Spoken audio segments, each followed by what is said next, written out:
Selamat berjumpa kembali Bapak Ibu, Saudari-saudara, umat beriman yang terkasih dalam Tuhan.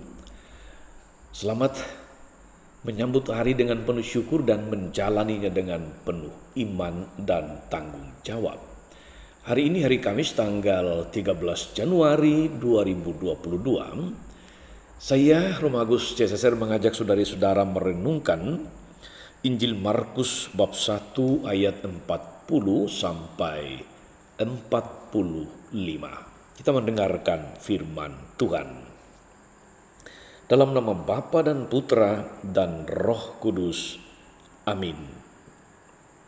Sekali peristiwa, seorang sakit kusta datang kepada Yesus. Sambil berlutut di hadapan Yesus, ia mohon bantuannya. Katanya, "Kalau engkau mau, engkau dapat mentahirkan aku." Maka tergeraklah hati Yesus oleh belas kasihan. Lalu ia mengulurkan tangannya, menjamah orang itu dan berkata kepadanya, "Aku mau, jadilah engkau tahir." Seketika itu juga lenyaplah penyakit kusta orang itu dan ia menjadi tahir. Segera Yesus menyuruh orang itu pergi dengan peringatan keras, katanya, "Ingatlah, jangan engkau memberitahukan hal ini kepada siapapun, tetapi pergilah. Perlihatkan dirimu kepada imam dan persembahkanlah untuk pentahiranmu persembahan yang diperintahkan oleh Musa sebagai bukti bagi mereka." Tapi orang itu pergi memberitakan peristiwa itu dan menyebarkannya kemana-mana, sehingga Yesus tidak dapat lagi terang-terangan masuk ke dalam kota. Yesus tinggal di luar kota, di tempat-tempat yang sepi, namun orang terus juga datang kepadanya dari segala penjuru. Demikianlah sabda Tuhan.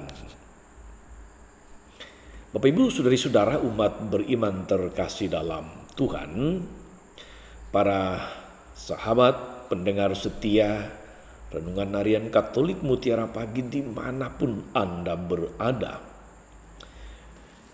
Dalam masa-masa pandemi ini sejak 2 tahun lalu, satu kalimat atau satu kata yang kita ingat, kita serukan, yang menjadi bagian dari protokol kesehatan adalah jaga jarak atau menjaga jarak. Menjaga jarak dalam masa pandemi ini memberi kita kemungkinan untuk tidak tertular virus corona dari seseorang, dari saudara barangkali, anggota keluarga yang sudah terpapar. Jadi baik kita maupun orang yang sudah terpapar itu sebetulnya kita sedang saling melindungi, kita sedang saling menjaga. Maka kita menjaga jarak supaya jangan ada lagi yang terpapar virus corona. Saudari-saudara, umat beriman terkasih dalam Tuhan, pada zaman Yesus, bahkan hingga saat ini, banyak orang yang tertular penyakit kusta, banyak yang menderita penyakit kusta. Pada masa itu, saudari-saudara, seorang yang berpenyakit kusta, sebuah penyakit yang cukup berat, belum ada obatnya, bahkan hingga saat ini. Orang yang bersentuhan atau berdekatan dengan orang kusta pasti juga akan tertular sebagaimana virus corona saat ini dengan berbagai macam variannya. Oleh karena itu, seorang yang berpenyakit kusta, dia tidak boleh bergabung dengan orang-orang yang sehat. Dia harus menjauh, dia bahkan dikucilkan dari pergaulan. Karena supaya tidak menjangkiti atau menularkannya kepada orang lain. Tapi juga pada masa itu, saudari-saudara, ada sebuah pandangan bahwa orang menderita penyakit kusta karena dosa berat yang dilakukannya. Jadi bisa dibayangkan suasana kebatinan orang kusta ini. Dia menderita dua beban sekaligus, beban fisik yaitu penyakit kustanya, tapi juga beban batin, yaitu anggapan orang bahwa dia mendapatkan kusta karena dosanya. Sekali lagi, penyakit kusta bukan penyakit yang tidak serius. Ini penyakit yang sungguh serius. Sehingga misalnya para nabi mengatakan demikian, menyembuhkan seorang yang berpenyakit kusta itu sama dengan menghidupkan kembali orang yang sudah mati. Artinya sejak orang itu menderita sakit kusta, dia itu sudah seperti mayat hidup. Maka benar kata para nabi, menyembuhkan satu orang kusta itu ibarat sama dengan membangkitkan seseorang dari kematian. Kita bisa membayangkan saudari-saudara bahwa mendapatkan kusta itu berarti Anda tidak punya harapan hidup normal lagi. Tidak ada peluang untuk kembali normal. Hari ini kita mendengarkan saudari-saudara, Yesus yang berhadapan dengan seorang berpenyakit kusta. Yesus tidak menjaga jarak, Yesus tidak menghindar, tapi Yesus mendekati dan kemudian berkomunikasi dengan orang kusta itu yang dengan penuh kerendahan hati meminta kepada Yesus, "Kalau engkau mau, engkau dapat mentahirkan aku." Sebuah seruan sebetulnya di satu sisi seruan penuh penyerahan diri, kepasrahan total. Karena itu dipakai kalimat "kalau engkau mau, engkau dapat mentahirkan aku."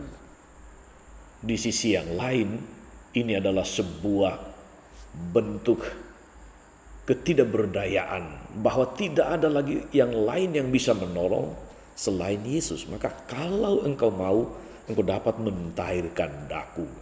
Yesus membaca di balik kalimat ini ada sebuah iman, ada sebuah sikap kerendahan hati, penyerahan diri yang total. Maka dia mengatakan, "Aku mau, jadilah engkau tahir." Saudari-saudara, umat beriman terkasih dalam Tuhan, menjaga jarak dari orang yang menderita atau terpapar sakit menular tentu merupakan salah satu cara yang manusiawi untuk menghindarkan semakin banyak orang yang menderita, yang terpapar. Itu hal yang harus kita lalui, yang harus kita lakukan. Tetapi jangan sampai kita menjaga jarak hati lebih dari menjaga jarak fisik. Ketika ada orang datang kepada kita, saudara-saudari, dengan segala bebannya, apakah itu beban batin, pergumulan-pergumulan yang seringkali tidak mampu dikatakan kepada sembarang orang. Ketika orang datang dengan beban-beban sosial, dengan beban-beban kesulitan ekonomi, teristimewa pada masa pandemi ini. Ketika orang datang dengan keluhan akan sakitnya yang berat, yang membutuhkan biaya yang besar. Orang yang datang kepada kita memohon belas kasihan. Mari kita miliki hati seperti Yesus yang tidak menjaga jarak.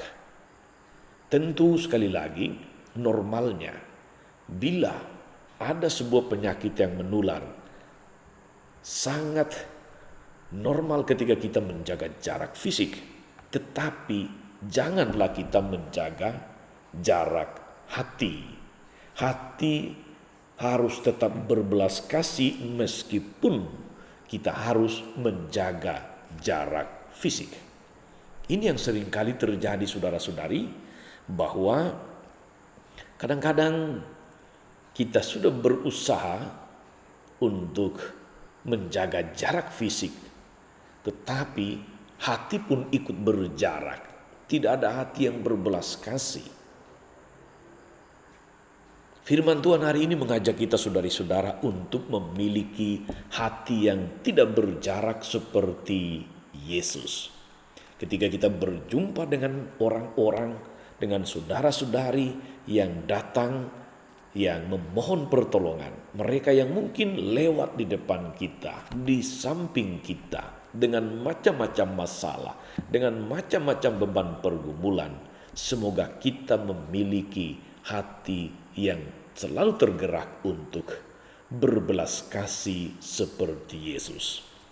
Boleh jaga jarak karena ada kemungkinan penyakit menular, tetapi jangan jaga jarak hati. Sebab hati yang berbelas kasih itu lebih banyak mempertemukan, mengikat orang satu sama lain daripada jarak fisik. Moga-moga saudari-saudara, dalam masa pandemi ini khususnya, kita berani berbelas kasih. Kita boleh menjaga jarak satu sama lain, tapi jangan menjaga jarak hati. Selalulah memiliki hati yang penuh belas kasih dengan saudari-saudara yang sungguh saat ini sedang membutuhkan jamahan, sedang membutuhkan uluran tangan, yang sedang membutuhkan bantuan doa-doa kita, yang membutuhkan pompaan semangat dari kita untuk menghadapi beban-beban hidup yang seringkali tidak mudah. Saya pernah mendengar cerita dari seorang suster SSPS yang membantu membersihkan luka-luka orang kusta di pelosok Sumba Timur, di NTT. Bagaimana suster itu tanpa jijik harus dengan pisau yang cukup tajam memotong bagian-bagian daging yang sudah mati, apakah itu di jari kaki, apakah itu di jari tangan mereka yang menderita kusta, ibarat mengupas kulit pohon. Mereka tidak merasakan apa-apa karena kulit atau dagingnya sudah mati. Betapa saudari-saudara, kusta itu memang sebuah penyakit yang berat. Kita boleh menjaga jarak, tetapi jangan menjaga jarak hati. Supaya belas kasihan Tuhan tetap mengalir kemanapun melalui kita.